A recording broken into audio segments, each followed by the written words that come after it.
Shadows of trust. It was the kind of evening that draped itself in quiet foreboding. The skies were gray, clouds swelling as if holding back tears. In the heart of London, nestled in a quiet neighborhood far from the buzz of tourists, a modest townhouse stood. It looked like any other, but inside, trust was unraveling like a delicate thread pulled too tight. Chapter 1. The Unbreakable Bond. Eleanor Rivers had always believed in loyalty. From the time she was a child, her world was shaped by her father's strong moral code and her mother's quiet wisdom. When she met Thomas Harland during her first year at university, he seemed to echo every value she held dear. He was charming, intelligent, and fiercely devoted to her, or so she thought. Their love blossomed quickly. Within months, they were inseparable. Friends often joked they were like characters in a romance novel, finishing each other's sentences, supporting each other's dreams, and facing challenges hand in hand. Eleanor, a talented artist, found her muse in Thomas, while he, a promising lawyer, found comfort in her steady presence. After 5 years of dating, they married under the golden autumn leaves in Hyde Park. It was a ceremony filled with laughter and promises that, unbeknownst to Eleanor, were already starting to crack. Chapter 2. The distance begins. 2 years into the marriage, things began to change. Subtly, at first, Thomas started working longer hours, coming home late, often distracted. When Eleanor asked about the cases he was working on, his answers were vague. Just some corporate stuff, he'd say, brushing her off with a kiss on the forehead. Eleanor tried not to pry, she had always trusted Thomas. But a gnawing feeling grew inside her. The warmth in his eyes was fading. Their conversations became shallow, and even their silences were no longer comfortable, they were cold. Her best friend, Lila, noticed it too. "You're not yourself anymore," she said one afternoon as they walked along the Thames. "And Thomas, he's changed." But Eleanor shook her head, "He's just stressed. Law is a demanding field." Deep down, though, she wasn't so sure.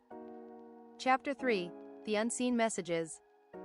One rainy night, while Thomas was in the shower, Eleanor's phone died. Needing to send a quick message to her agent about an upcoming gallery exhibit, she picked up Thomas's phone, something they had always done freely in the past. What she saw made her heart stop. There were messages from a woman named Amelia. They weren't work-related. Far from it, they were filled with late-night confessions, teasing emojis, and pictures. One message read, "Last night was incredible. I wish I could wake up next to you every morning." Eleanor stood frozen. The sound of the shower seemed distant now, like the echo of a life that had just been shattered. When Thomas stepped out of the bathroom, toweling his hair, she was standing there, phone in hand, eyes red with disbelief. He didn't deny it. Chapter 4. Shattered Glass. "I didn't mean for it to happen," he said, voice low, avoiding her gaze. "It started during the merger case. She works in PR. It was just supposed to be a distraction." Eleanor stared at him. A distraction? The words stung more than she expected. Her mind flooded with every memory, every promise, every quiet morning spent drinking coffee on the porch. She had built a life around him. Around them. "I was lonely," he added. "You were so busy with your art. I felt like we were living in separate worlds. And instead of talking to me," she said, voice shaking, "you chose to lie. To cheat." The betrayal was not just physical, it was emotional. He had shared thoughts, moments, perhaps even dreams, with someone else. Things that once belonged to her. Chapter 5. The Silence After the Storm.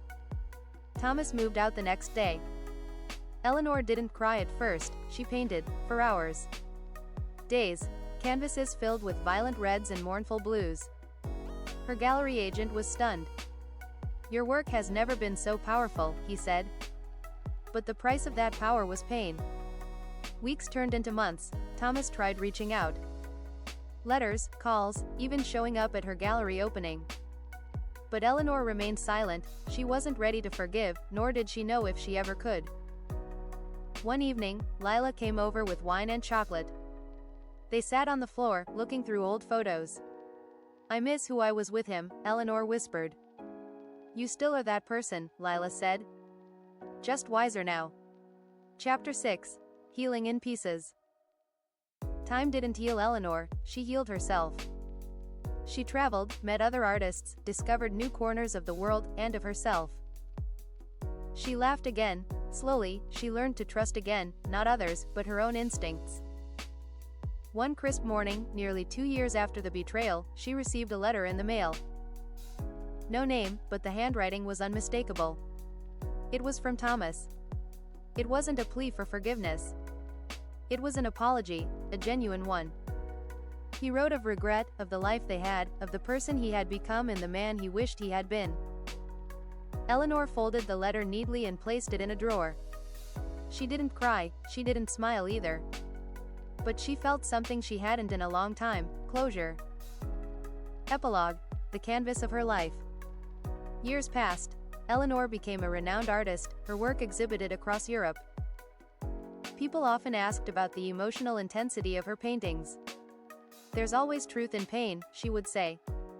She never remarried, but not out of fear. She had learned that love, like art, must be built on honesty.